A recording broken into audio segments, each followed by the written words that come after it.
I'm currently in Dallas in my hotel room for winter conference, and in the mornings we pick up different pathway, and it's based on your faith journey, and the one that I'm on is the Beyond pathway, specifically for seniors graduating. Just navigating the next steps after graduation and like discerning God's plan for your life and things like that.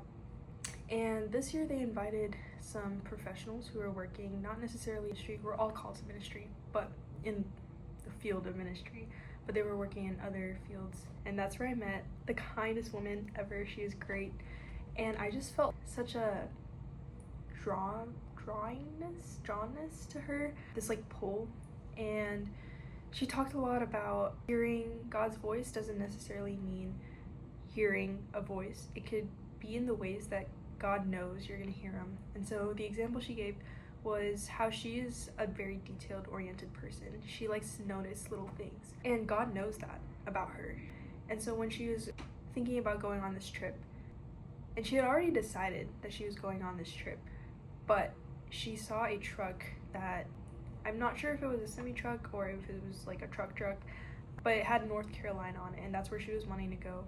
And it just served like as a confirmation to her, because she didn't see anything else afterwards, but God knew that she would notice details like that, and she knew that she would look afterwards and not find any North Carolina vehicles. And I just could relate so much to that, because I also pay attention to the details and look for little things or little messages or reminders from the Lord, and he knows that I pay attention to things like that. Especially with senior year, I've been struggling with this idea of derailing my life, the Lord's plans, and if I make one small mistake, it's gonna completely mess up his plans. But I realize like there's a disconnect there to who I believe the Lord is and who he actually is and his character, because I think that if I mess up, my entire life is gonna go down the drain and I had wasted it. But that's not how the Lord works. The Lord is sovereign and is in control of all of that. And he's already accounted billions of mistakes that I'm gonna make, yet he continues to pursue me and draws me to where he wants me to be. So I think that's really cool and encouraging, and so grateful that that is the Lord that I serve and the Lord that loves me. Yeah. And I just want that to be an encouragement for some of you out there who is you're maybe at a crossroad and you're like, I don't really know where the Lord's taking me.